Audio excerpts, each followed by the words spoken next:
Subscribe now and press the bell icon. Never miss an update.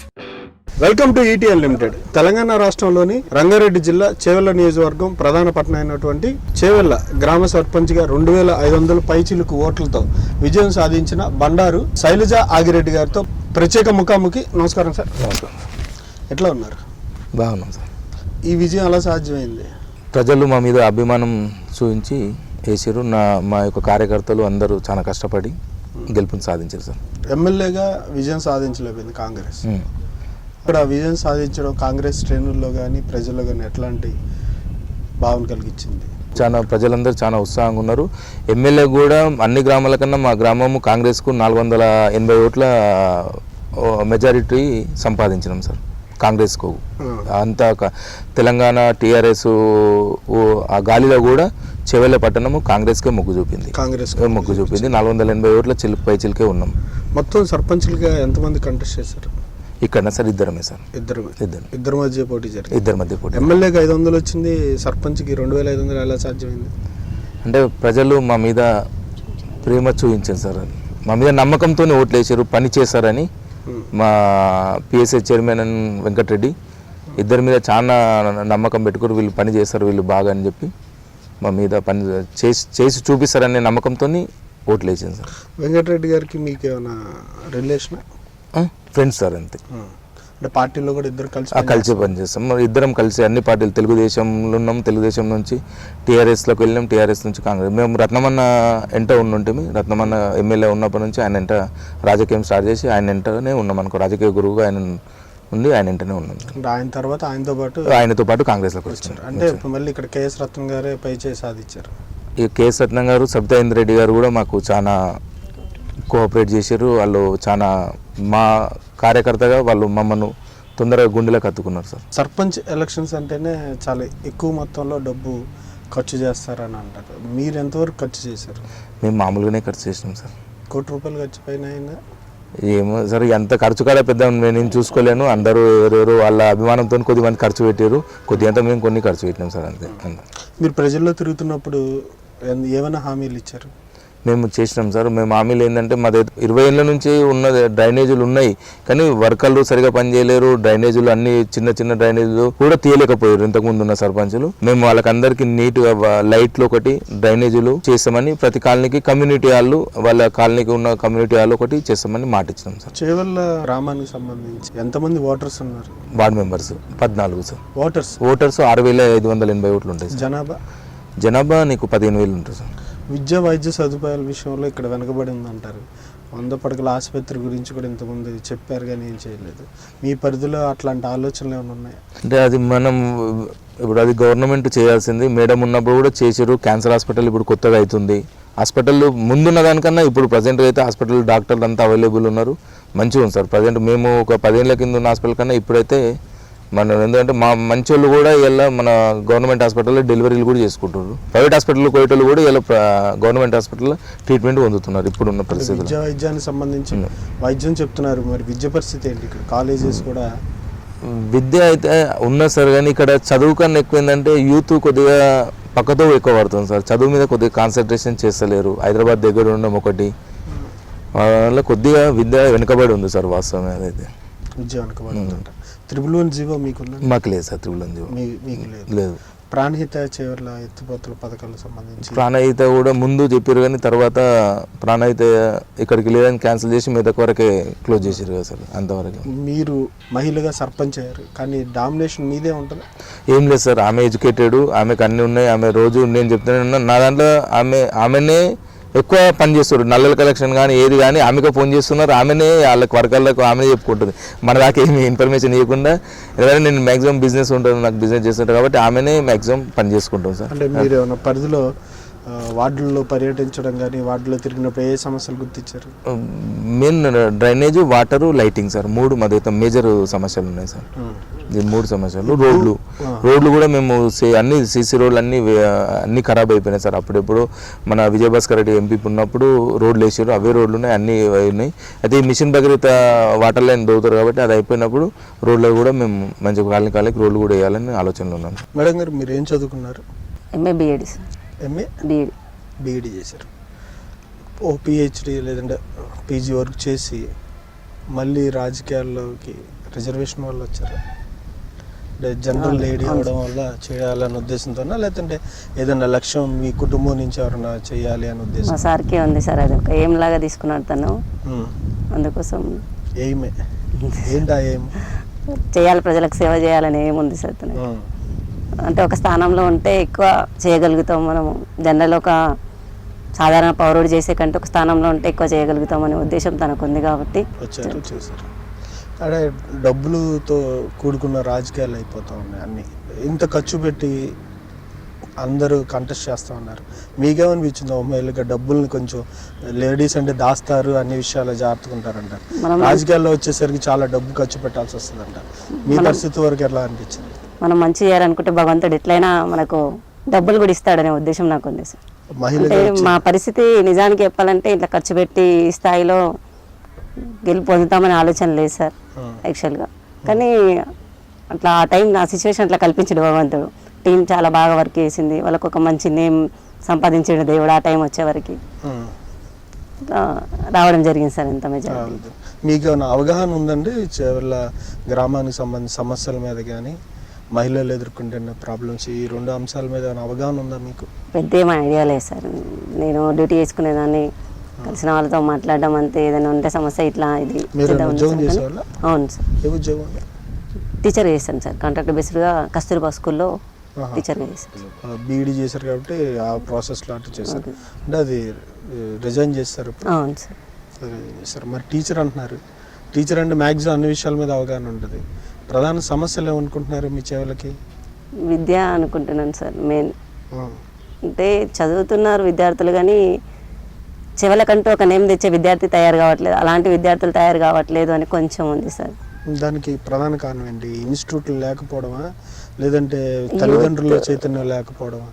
యూతేనేమో maybe. ఒకటి చెవల కొంచెం ఆర్థికంగా మంచిగుందేమో, లక్ష్మీపుత్రుడు అంట చెవల ప్రజలని, అది ఎక్కువ ఉండి యూత్ ఇదైతున్నారేమో అని నా ఆలోచన. అంటే అసలైన విషయం మీద పక్కకు పట్టించి లక్ష్మీదేవి ఎక్కువ కరుణ కటాక్షాలు ఉన్నాయి కాబట్టి ఎక్కువ చూపించలేదేమో అని అదొకటే అనుకుంటారు నా ఫీలింగ్ సార్.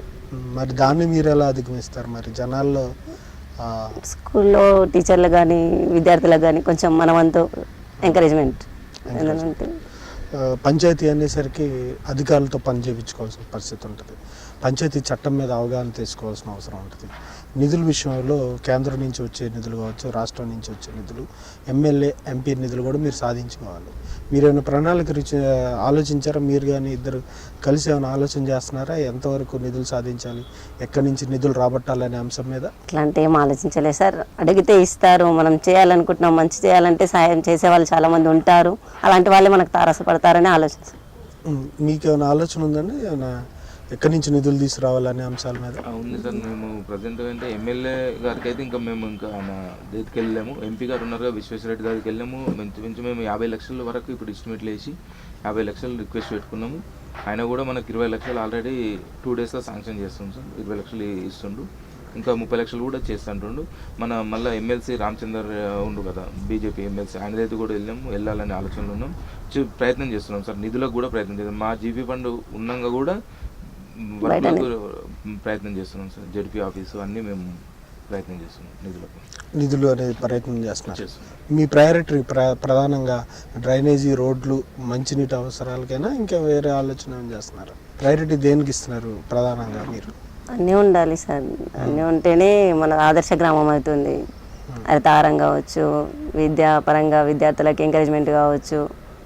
మీ పరిధిలో వచ్చేసరికి డబుల్ బెడ్రూమ్ హౌసెస్ ఏమైనా నిర్మాణాలు జరిగినాయి ఇక్కడ? ఇక్కడ ఏమి ఇంకా లేదు సార్. ఒక 2 ఎకరాల అలాట్మెంట్ ఉంది సార్ మనకు. గ్రామం నుంచి డబుల్ బెడ్రూమ్లో కానీ 2 ఎకరాల అలాట్మెంట్ ఇచ్చారు, కానీ ఇంకా ఎవరికి కూడా శాంక్షన్ ఇవ్వలేరు. మరి అది ఏప్రిల్ తర్వాత చేస్తారో గవర్నమెంట్ మీద డిపెండ్ అయింది కదా. వాళ్ళు ఇచ్చేస్తే మనకు ఆల్రెడీ 2 ఎకర్స్ డిపార్ట్మెంట్ నుంచి డబుల్ బెడ్రూమ్ కోసం అలాట్మెంట్ అయ్యి ఉంది సార్. పార్టీ మారే ఆలోచన ఏమైనా ఉందండి? మేమంతా పెద్దోళ్ళం కాదు సార్. మన సీనియర్ నాయకులు ఉన్నారు, మండల అధ్యక్షుడు రమణారెడ్డి ఉన్నాడు. వాళ్ళ నిర్ణయం మీద మేము నిర్ణయం సార్. పార్టీ ఇక్కడ ప్రభుత్వం ఇస్తానేం కాదు, ఇంట్లోనే ఉండి కొట్లాడాలనే ఆలోచనలోనే ఉన్నాం సార్. అంటే అభివృద్ధి చేయాలన్న ఆలోచనతో వచ్చారు, గెలిచారు అంటున్నారు. ఇంకా అధికారంలో ఉన్న పార్టీ అయితే ఇంకొంచెం ఎక్కువ నిధుల విషయంలో కావచ్చు చేయడానికి ఉంటుంది కదా, ఆలోచన ఏమైనా ఉందా? అట్లాంటి ఆలోచన ఏం లేదు సార్. మంచి చేయాలనుకుంటే ఎవరైనా సహకరిస్తారని ఆలోచన సార్. మీ వరకు ఇప్పుడు ప్రధానంగా ఏ విషయం మీద దృష్టి పెట్టారు? రోడ్లు, డ్రైనేజ్ ఏమన్నా ఒక ఏరియా మీరు ఏమైనా సెలెక్ట్ చేసుకున్నారా? అంటే మా దగ్గర CPI colony, Bhagat Singh colony major సమస్యలు ఉన్నాయి సార్. ముందు ఈ 2 కాలనీలను నీట్ చేయాలని ఆలోచన ఉంది సార్. ఎందుకంటే ఆ ఇండ్ల ముందరికెళ్ళి వరదలు పారుతున్నాయి మురికి. రోజు వాళ్ళు మేము అసలు మన ఇళ్ళల్లో అప్పుడు ఓపెన్ మోరీలు ఎట్లుంటానో ఓపెన్ ఉంటేనన్నా ఓపెన్లో వెళ్ళిపోతుండే. ఈరోజు వాళ్ళు డ్రైనేజ్ చేసి ప్రతి ఇంటి ముందర కంపల్సరీ వాళ్ళు ఇల్లు దాటాలంటే మురికిలకెళ్ళే దాటుతారు సార్. అట్లుంది 2 కాలనీల పరిస్థితి. ఇంత ముందున్న పంచాయతీలు ఎందుకు చేయలేకపోయినాయి? మీకు లెక్కల విషయంలో కావచ్చు, మీరు పంచాయతీ బాధ్యతలు తీసుకున్నప్పుడు ఆదాయం కానీ ఎంత ఉంది? ఇంతకు ముందు సార్ వాళ్ళని ఏదన్నా అడగడానికి కూడా ప్రజలు భయపడ్డారు సార్. వాళ్ళని ఏది అడగలేరు. వాళ్ళకు కూడా ఏంటంటే మాకేమి అనే ఉద్దేశంలో వాళ్ళు కొద్ది లైట్ తీసుకున్నారు. ఇంతకుముందు ఉన్న కూడా మేము వాస్తవంగా చెప్పాలంటే మా పని మేము చేసుకున్నాము, మన దగ్గరికి వచ్చిన వాళ్ళకు మేము హెల్ప్ చేసినాము, ఏదైనా ఉంటే వాళ్ళకి చేయగలిగినాం. కానీ పంచాయతీ నుంచి ఎందుకు చేస్తలేరని మేము కూడా అడగలేము సార్. రీజన్ చెప్తున్నాం ఈ విషయంలో. మేము కూడా వాళ్ళు ఎందుకు చేస్తలేరని ఇవన్నీ చేయరా అని ఇక్కడ కూడా ఎవరు చెవెళ్ళ విలేజ్లో ఏంటంటే ఎవరు కూడా అడగలేదు సార్. మేమే అని కాదు, ఎవరు కూడా అడగలేదు. మన దగ్గరికి వచ్చిన వాళ్ళకి హెల్ప్ అనేది మేము చేసుకుంటూ వచ్చినాం సార్. అదే రాజకీయం చేస్తున్నాం కూడా. హైదరాబాద్ దగ్గరగా ఉంది, నగరీకరణ ఇంకా పూర్తి స్థాయిలో చేవలకి రావట్లా. ఎందుకని ఈ విధంగా వెనకబడి ఉంది? ఎక్కడి నుంచి లోపం జరుగుతుంది? వాటర్ సోర్సెస్ అగ్రికల్చర్కు వాటర్ సోర్సెస్ తక్కువ ఉంది సార్. నేను అగ్రికల్చర్ బాగుంది. మ్యాక్సిమం ఏంటంటే ఇక్కడ ఉన్న షాపింగ్ ఉన్నా కూడా హైదరాబాద్ వెళ్ళి కొనడం బాగా అలవాటు అయిపోయింది సార్ ఇక్కడ ఉన్న వాళ్ళకు. ఇక్కడనే షాపింగ్ చేసి ఇక్కడనే అయితే ప్రతి షాప్ డెవలప్మెంట్ అయితే అన్నీ అవుతుంది. కానీ ఇక్కడ ఏ షాపింగ్ కూడా చేయకుండా ప్రతి బట్టలకు హైదరాబాదే పోతారు, చెప్పులకు హైదరాబాద్ పోతారు. మెయిన్ సమస్య సార్. అట్లా ఇక్కడ డెవలప్మెంట్ కొద్దిగా తక్కువ కనబడుతుంది. వ్యవస్థలో మనుషుల యొక్క ఆర్థికంగా అభివృద్ధి కనిపిస్తుందని మీరు చెప్తున్నారు, మీరు చెప్పే మాటలు బట్టి. కానీ ఇక్కడ ప్రాంతం అభివృద్ధి పరచలేకపోవడానికి కారణం ఇదొక్కటే అంటారా? ఇంకా వేరే కారణాలు ఏమైనా ఉంటాయి అంటారు? ఇక్కడ ఉపాధికి పరిశ్రమలు రాకపోవడం కూడా అక్కడికి వెళ్ళి పనిచేయడానికి, అక్కడ ఉండడానికి ఎక్కువ ఆసక్తి చూపిస్తున్నారంటారు. అయ్యో డెవలప్మెంట్ అయితే ఇప్పటి వరకు ఉన్న దాంట్లో ఇక్కడ అప్పుడు ఆలూరురా టెక్స్టైల్ పార్క్ అన్నారు, అవి అన్నారు. కానీ ఇక్కడ ఏది అయితే ఇంకా డెవలప్మెంట్కి ఏది కూడా ఏ గవర్నమెంట్ కూడా ఇక్కడ చేయలేను, ఎలాంటి చేయలేదు సార్. ఈ టెక్స్టైల్ పార్క్ అన్నారు, ఇక్కడ స్పెషల్ ఎకనామిక్ జోన్ కింద కూడా ల్యాండ్ అలాట్మెంట్ చేస్తే కూడా ఏది గవర్నమెంట్ సపోర్ట్ చేయలేదు సార్. ఏది సపోర్ట్ చేయలేదు. మీరు ఇద్దరు కలిసి చేవెళ్ళ ప్రజలకి ఏం చెప్పాలనుకున్నారు? మిమ్మల్ని గెలిపించినందుకు మీరు చేవెళ్ళని ఏ విధంగా అభివృద్ధి చేయడానికి ప్రయత్నం చేస్తారు? మమ్మల్ని గెలిపించినందుకు చేవెళ్ళను నీటుగా, పారిశుద్ధంగా, హరితారంతో, పచ్చదనంతో చేవెళ్ళను అన్ని గ్రామాల కన్నా ముందు ఉండాలనే ఆలోచనలో ఉన్నాం సార్. ఒక పేరు తీసుకురావాలి చేవెళ్ళకి అనేది ఒక తాపత్రయంతో పనిచేయాలనే ఆలోచన ఉంది సార్. అంటే పంచాయతీ ఆదాయం పెంచడానికి ఏమైనా మార్గాలను అన్వేషిస్తారు? పంచాయతీకి ఆల్రెడీ కొద్దిగా ఉన్నాయి సార్. ఇంకా కూడా సెటర్స్ వాటిపైన ఇంకా బిల్డింగ్స్ వేసే ఆలోచనలు ఉన్నాం సార్. పెంచే ఆలోచనలు ఉన్నాం. పంచాయతీ ఉన్న ప్లేస్కల్లా ఒక్కొక్క ఫ్లోర్ ఉంది షట్టర్స్. వాటి మీద ఇంకో 2 ఫ్లోర్ వేసినా కూడా కొద్దిగా కిరాయిలు వస్తాయి, అవి కూడా పెంచుదామని ఆలోచన ఉన్నాం. ఏమైనా కాంగ్రెస్ పార్టీ నుంచి మారే ఆలోచన ఏమైనా ఉందా? అట్లాంటి ఆలోచన ఏం లేదు సార్. నిధులు ఇస్తామనో లేదా ఇంకోటి చేస్తాం అట్లాంటిది ఏం లేదు సార్. మీ వరకు మహిళలకి, డ్వాక్రా వాళ్ళకి కావచ్చు, లేదంటే మహిళా అభివృద్ధి కొరకు ఏమన్నా స్వయం సహాయక సంఘాలను ఏర్పాటు చేసే ఆలోచన ఏమైనా ఉందమ్మా? ఇప్పటివరకు అయితే నాకు అట్లాంటి అవగాహన కానీ ఆలోచన కానీ ఏం లేదు సార్. ముందు తిరుగుతూ ఉంటే కానీ అవగాహన వస్తే సాధ్యమైనంత వరకు మంచి చేసేది ఏదైనా ముందుండి చేయించాలన్నది ఆలోచన. ప్రభుత్వ పథకాల మీద మీ ఒపీనియన్ ఏంటి? కేసీఆర్ గారు ప్రవేశపెట్టిన అన్ని పథకాల మీద మీ ఒపీనియన్ ఏంటి? అంత చెప్పే స్థాయి నాకు లేకపోవచ్చు. ఒక మహిళగా మీరు మాట్లాడడానికి ఒక 10,000 మంది జనాభాకి సంబంధించి మొదటి మీదే ప్రాధాన్యత కాబట్టి సర్పంచ్గా మీరు మాట్లాడడానికి అన్ని అర్హతలు ఉన్నాయి. మీ ఒపీనియన్ చెప్పండి. పెట్టినవి బాగానే ఉన్నాయి సార్. ఇప్పుడు కళ్యాణ లక్ష్మి పథకం కావచ్చు, రైతు బంధు పథకం కావచ్చు, ఇలాంటివి బాగున్నాయి సార్. అంతే గవర్నమెంట్, సెంట్రల్ గవర్నమెంట్ కూడా రైతు బంధు పథకాన్ని ఆదర్శంగా తీసుకుంది. అంటే కేసీఆర్ సార్ చాలా బాగా చేసింది కాబట్టి తీసుకోవడం జరిగింది. వాళ్ళు ఎట్లా రాష్ట్రాన్ని అభివృద్ధి చేయాలనుకుంటున్నారు, అదే స్థాయిలో మేము కూడా చేవెళ్ళ గ్రామాన్ని ఆదర్శవంతమైన గ్రామంగా చేయాలని ఆలోచన ఉంది. పింఛన్కి వచ్చేసరికి పెద్ద మొత్తంలో గ్రామస్తులంతా సర్పంచ్ దగ్గరికి ఎక్కువ మొత్తంలో వస్తూ ఉంటారు. ఆ పింఛన్లు పెంచే వ్యవహారం ఆలోచన చేస్తూ ఉన్నారా ఎట్లాగా?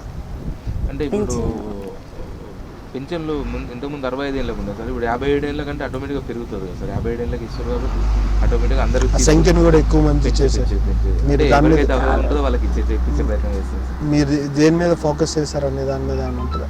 అదే 57 ఏళ్ళు ఉన్న వాళ్ళందరినీ వాళ్ళ దగ్గర ఆధార్ కార్డు అవన్నీ తీసుకుంటున్నాం సార్. గ్రామ పంచాయతీలో ఇచ్చిపోతున్నారు, తీసుకుంటున్నాం. అన్ని మనకి ఏప్రిల్ నుంచి స్టార్ట్ అవుతాయని చెప్తున్నారు. అది కూడా చేస్తున్నాం సార్. ఇక్కడ భూములకు సంబంధించి ప్రభుత్వ భూములు కాపాడడానికి మీ ప్రయత్నంగా ఏ సర్వేలు ఏమైనా రీసర్వేలు ఏమైనా చేసే ఆలోచన ఏమైనా ఉందా? ప్రభుత్వ భూములు ఉన్న కాడికి అయిపోయినాయి సార్. మనం కాపాడాల్సిన అవసరం ఏం లేకుండా అయిపోయింది. అన్నీ అయిపోయినాయి కబ్జా అయిపోయినాయి సార్. ఓవరాల్గా అన్నీ అయిపోయినాయి. ఉన్నంత వరకు ఏమైనా కాపాడే అవసరం ఉందా? ఉన్న కాడికి అయితే ఎవరికి ఇవ్వకుండా, కానీ ప్రభుత్వ భూమి అయితే ఉన్న కాడికి ఆఫీసులు అయిపోయినాయి, మిగతా టెంపుల్స్ అయిపోయినాయి సార్. ఉన్న భూములన్నీ ఎక్కడ కూడా ఇంకేం భూమి అయితే లేదు. ఇంకైతే కమ్యూనిటీ హాల్స్ మాట్లాడతా, కమ్యూనిటీ హాల్లో నిర్మాణం చేస్తా అన్నారు. అలాగే వైద్యానికి సంబంధించి బాగానే ఉందని చెప్తున్నారు, కానీ పూర్తి స్థాయిలో లేదని చెప్తున్నారు. మీ ఆలోచన ఏమైనా నిర్మాణాలకు సంబంధించి ఏమైనా ఉన్నాయి? ఇక మనం అంతా చేవెళ్ళ వరకు అయితే మనం చేవెళ్ళ గురించి నేను చేవెళ్ళ స్టేజ్ వరకు అయితే మనము మన స్టేజ్ ఏంటి సార్, గ్రామ పంచాయతీ నుంచి మురికి నీటుగా వాటరు లైటింగ్ ఈ స్థాయి నాది. మిగతా దాన్ని కూడా మేము పోరాడి మ్యాక్సిమం. విద్యా వైద్యం కూడా మీదే కదా? విద్యా వైద్యం కూడా అంటే మనం అలాట్మెంట్ మనం కలెక్టర్ చూసుకుంటాడు, జడిపి ఉంటుంది, జిల్లా ఫస్ట్ చైర్మన్ అవుతారు, వాళ్ళ ద్వారా మేము తిప్పలవాడి చేయగలుగుతాం సార్. అంతే. కానీ మన బడ్జెట్ నుంచి పెట్టే స్టేజ్ కాదు కదా సార్. చెవుల నుంచి ఏ బడ్జెట్ కూడా మనం అలాట్ చేయలేం కదా. మనకు వచ్చే బడ్జెట్ మోరీలు వీటికే సరిపోతాము. మనం తిప్పలవాడేదానికి ప్రయత్నం చేస్తాం మేము మ్యాక్సిమం. మనకి ఎవరు ఏది ఫోన్ వచ్చినా మనం చేసే. ఆల్రెడీ మైనార్టీ స్కూల్కు 2 ఎకరాలు కావాలంటారు. అది కూడా ఆర్డీఓ గారితో మాట్లాడినాం, దాన్ని కూడా ప్రయత్నం చేస్తాం. మైనార్టీ ఉర్దూ మీడియం వాళ్ళు 2 ఎకరాల ప్లేస్ ఉంటే స్కూల్ అరేంజ్ చేస్తామని వాళ్ళు చెప్తారు, దాన్ని కూడా ప్రయత్నం చేస్తాం. రెవెన్యూకి సంబంధించి చెవులకు సంబంధించి కొన్ని ఇబ్బందులు ఉన్నాయండి. అలాగే టీడీలు సకాలంలో రాకుండా జరుగుతున్నాయని విన్నాం.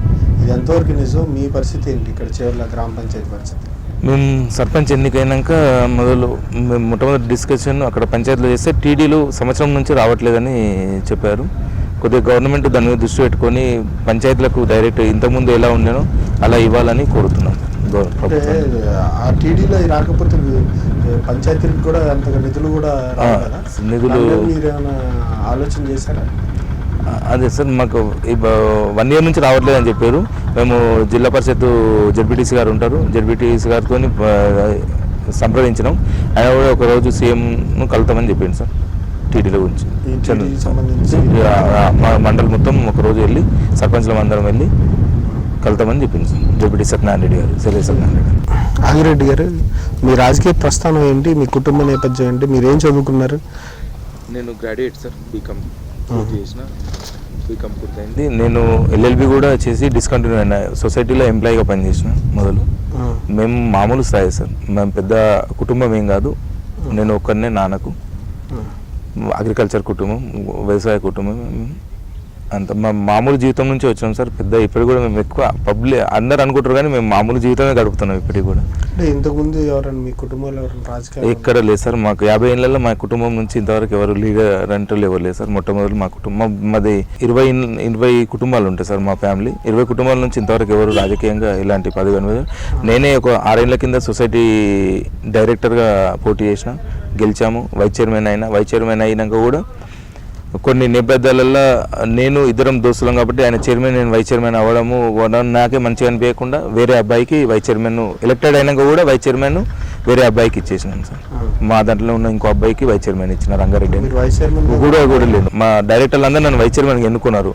ఎన్నుకొని ఒక 1 month తర్వాత నాకే మంచిగా అనిపించలేదు. ఇద్దరం చైర్మన్ వైస్ చైర్మన్ ఇద్దరం మేమే అయినాము అని మా మనసులో అనిపించి అవతల చెప్పకముందే నేను వైస్ చైర్మన్ వేరే అబ్బాయిని ఎలక్ట్ చేసేసినాం డైరెక్ట్. ఎంతవరకు మీకు నమ్మకం ఉంది చెవెళ్ళ గ్రామాన్ని మిగతా పాలక వర్గాలు కాకుండా మీరు ఎంతవరకు డెవలప్ చేస్తారు? మీ మీద మీకు నమ్మకం ఉంది సార్?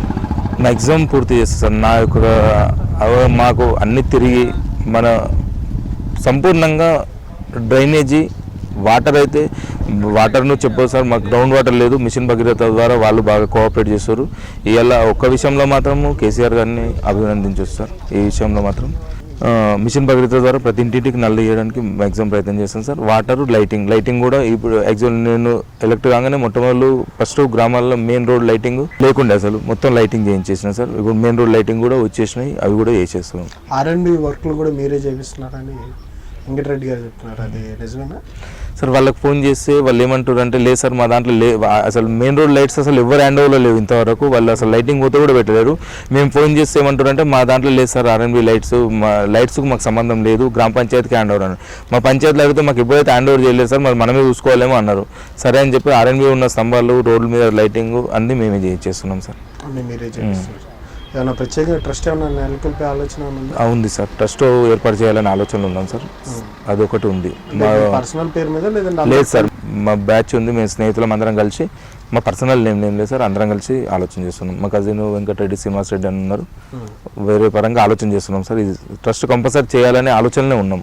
ఆ ట్రస్ట్ యొక్క లక్ష్యాలు ఉద్దేశాలు ఏదన్నా సేవా కార్యక్రమాలే చేయాలనే సార్. అంటే ఏ దశలో ఉన్న వాళ్ళకి, విద్యార్థి దశలో ఉన్న వాళ్ళకా లేకపోతే వృద్ధులకు చేయాలని ఉందా ట్రస్ట్? ఏ కార్యాచరణ ఏదో అనుకుంటారు ఈ ట్రస్ట్ చేయాలి అంటే వీళ్ళకి సంబంధించి చేయాలని ఆలోచన ఉంటుంది కదా. మ్యాక్సిమం చిన్నపిల్లలకు బుక్స్ ఇప్పిస్తున్నాం సార్. ఇంతవరకు అయితే మన అడిగిన బుక్స్ ఇప్పిస్తుంటే చిన్న పిల్లలకు వృద్ధులకు చేయాలని ఆలోచన సార్. రెండు చేస్తారు. ఇప్పుడు పార్టీలకు అతీతంగా సేవ చేస్తారా లేదంటే మీ పార్టీ మీకు సపోర్ట్ చేసిన వాళ్ళకి ఎక్కువ వరకు పనులు జరిగేటట్టు? లేదు సార్, పార్టీలకు అతీతంగా అందరూ మన వాళ్ళే.